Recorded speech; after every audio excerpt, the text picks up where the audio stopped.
Hello, this is Lisa Crosta. I'm the Director of Financial Planning at Crescent Harbor Private Wealth. And today we're going to take some time to show you what a financial plan looks like and actually jump into the software to show you how it can work best for you. At Crescent Harbor, we try to get clients to begin the relationship with us by doing a financial plan.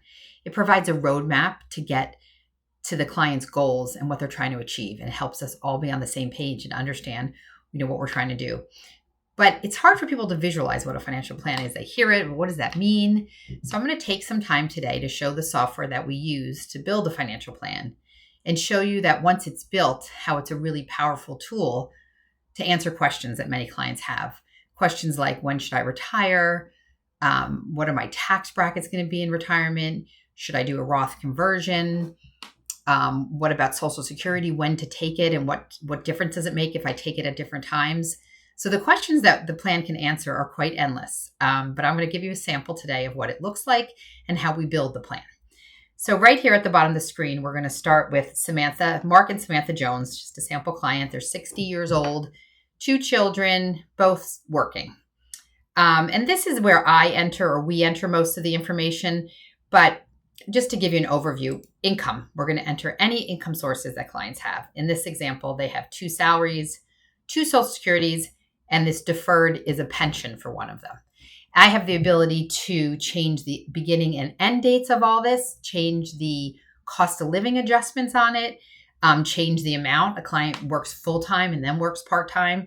So it's incredibly flexible that we're able to reflect what's happening in the client's life. We can also add other sources of income. If you have rental income, somebody gets alimony, or maybe you have, gifts from family members. So this can all go in here.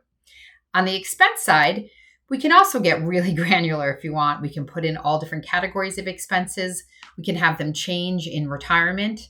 We can have them change even later on in life. Like sometimes clients spend a lot in early retirement because they're traveling and such. And then it dials down maybe when they're in their 80s. So we can build all that in the plan. We can also put one-off type expenses like education for children. In this example here, buying a car, buying a second home. This all gets built into the plan. We also put all the investments, which is very important to have in here. This client has 1 brokerage account, a regular taxable account, and we assume some rates of return based on asset mix, and 2 401ks. And they're both contributing to the 401k, and we can put that in the plan as well. That's the gist of what we're going to look at for now. They also have a 529 for their 1 child that's in college. So again, this is where we build most of the information, but where we spend most of the time discussing with clients is the cash flow and the decision center, we call it. So first, big picture, this is the cash flow over time. This is the assets projected where they're going to go until age 95. We have our clients living till age 95. If you want to, and not everybody wants to, we can get really detailed underneath and look every year at what's coming in on the left here, total inflows, what's going out, including taxes, and what's the net. And each year, are we adding to our portfolio assets or are we taking from them? And that often depends on what stage you are. Are you in the retirement stage or in the accumulation stage? I'll just click on one thing here. We can go under all these columns, but I'm just going to show you this example of expenses, so how it can be very individualized. This client has living expenses. We have it increasing by an inflation factor. They have a mortgage that's going to end in this year. They have real estate taxes, and they have some college education expenses. And there's just 2 years because some of it comes from a 529. And then the income taxes. And they are state specific and federal, which are in here. So it's a very robust tax calculation. So we can spend some time there, but where I find clients enjoy looking at the plan and asking questions is in the decision center. So in this section, and I do need my glasses for this, again, we have the same chart of assets over time, but now if I hover over it, you can see the actual numbers. So if I go all the way out to this client's age 95, they're projected to have 7.752 million in assets. Looks good, right? Well, maybe they don't want to end up with that much money. Can they retire earlier? So we can start playing around with these what if questions. So this is the plan now. We're going to go to change the retirement ages and watch the chart as it spins. It's going to drop. What I did, just to show you, is I changed the retirement ages from 67 and 65 respectively to 65 and 62. And you can see now the portfolio assets are this blue line lower. So instead of, what did I say, 7.7 million, they are 2.7 million less at almost 5 million. Still very robust assets to end your life with. So, it still looks like this client could comfortably retire earlier. So what else can we change? What other question do clients ask? Let's turn that off and go to something else. Let's look at Social Security. Right now in the plan, we have them both taking it, I believe, at their full retirement age, which is age 67. And so what I did in here is, what if they each took it at 62? If you can see, this is the earliest age you're able to take Social Security. So it does lower their portfolio assets over time, not dramatically. It's very small, but it's interesting to know. The other thing that's interesting is this chart. Clients are always like, what should I do? And everybody's situation's different, and couples have different things to consider than single people. But this is a nice chart to begin that conversation with. It shows you what the projected Social Security benefits are at age 62, full retirement age, which is age 67, 70, and for both Mark and Samantha. You can see those numbers here. You can see the cumulative Social Security benefits over time for each one. And then remember, we're assuming they live to age 95. What's interesting is down here. So it tells you, like this example, if using the strategy of full retirement age, you guys can see my cursor, which is age 67, is best if your life expectancy is between 75 and 79.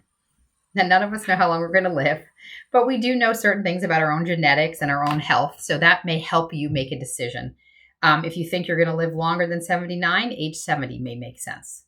There's a lot of other things to consider, what you're doing with your other assets while you're waiting for your Social Security, and we can play with all of that. But this is just a nice sample illustration that we can use to start really discussing Social Security.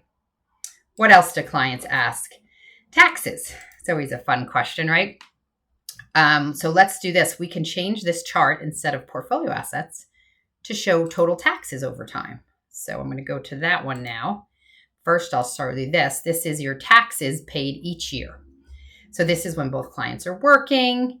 And then you see this large drop off because they've both retired and they're not required to take the money out of the retirement accounts yet. Now, they may take more because they may need money to live off. But just based on this right now, this is a low tax bracket area. And then they raise up over time as the required minimum distributions increase. So this is a planning opportunity. So what could we do? Well, what if we did a Roth conversion and we said, fill up the tax brackets until, and I'll show you the next chart, until a certain bracket. So now this red is proposed Roth conversions each year. So you're going to pay more taxes each of these years. That's the red, but you're going to pay much less over here. So you're down here in the blue instead of the gray. Overall, you're paying $617,000 less in taxes over your lifetime, and your portfolio assets are higher than they were before. And when you pass a Roth to a kid, an heir, a child, they get that tax free. So they have lower taxes in their lifetime too. Another way to look at this in picture form that's just interesting is also look at the tax brackets.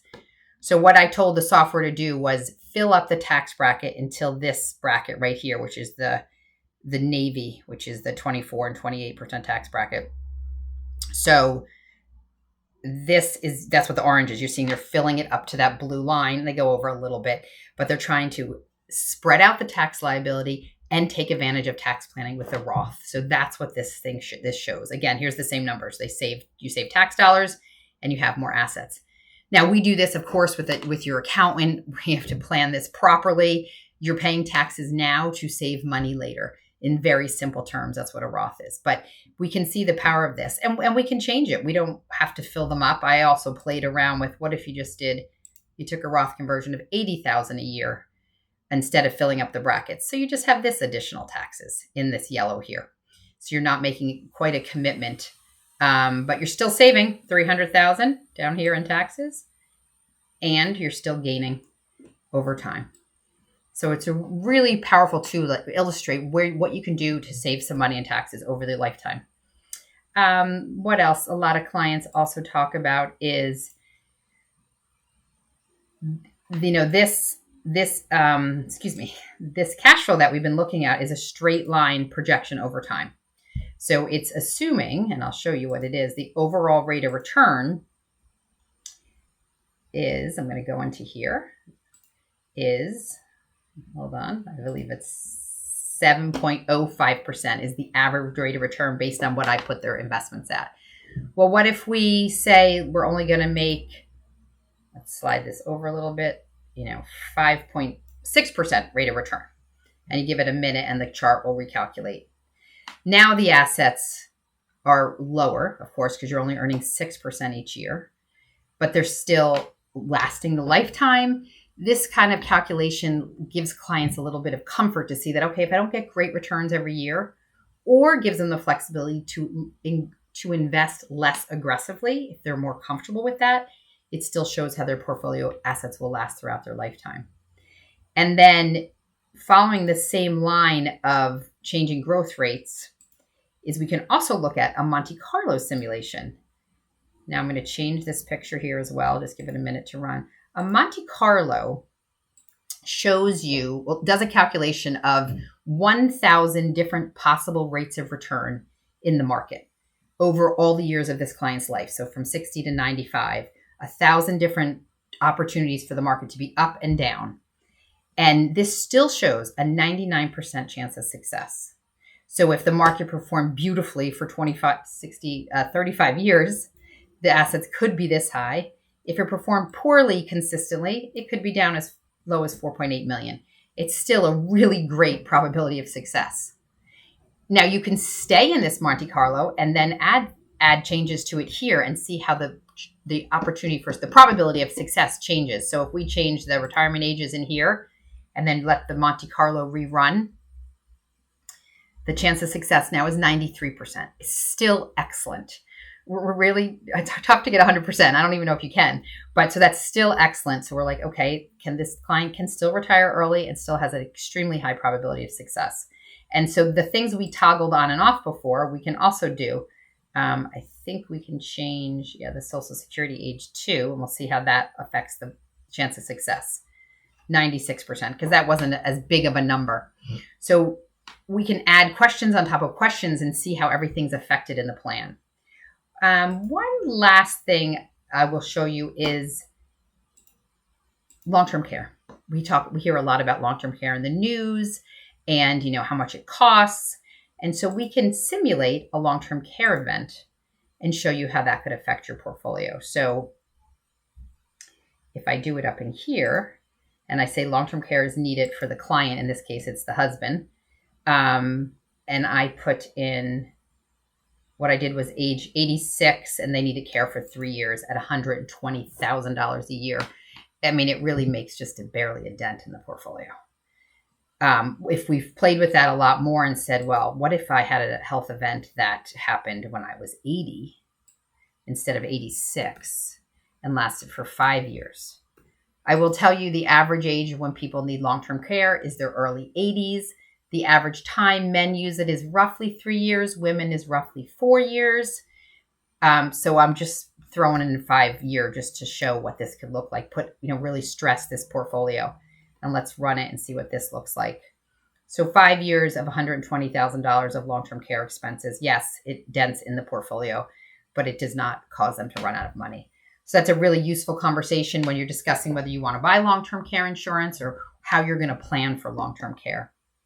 So I could go on for a long time and show you so many what ifs, but it's a great place to play around, and we can make all your accounts linked to this software so it's live and up to date. The only other last report I'll show you, just on the last side note, has to do with education funding, just because I think that it's a really great visual. We had this client with the child going to school in, I think it was 2028. And we had them going to NYU, very expensive school. In this example, they have enough funding to cover the first year of college, the second year of college, and just a small piece of the third year. So it shows that their shortfall up here is about $177,000. They can fund it from their cash flow, and that's why their plan still works. But it's just showing you what it's going to look like when it comes to college. And when you do this, you can also say, well, how would we make it so we're covering 100%, from savings? So you could save more each month. And in this example, you save another $2,100 each month. You could set a lump sum aside now of $177,000, or you could reduce costs of the school that they go to. Mind you, I haven't tweaked this with a lot right now because I have the rate of return at only 0. So we could play around with this, but it's a real great way to plan, especially when clients have multiple children, they're saving for retirement, college, and maybe other things as well. We can look at this in isolation a little bit and see how it affects the overall plan. So I hope that gives you a good idea of how powerful financial planning can be and helps give you some idea of what we say when we'd love to do a plan with you. So we look forward to working with you at Crescent Harbor, and I thank you for listening to the video. Have a great day.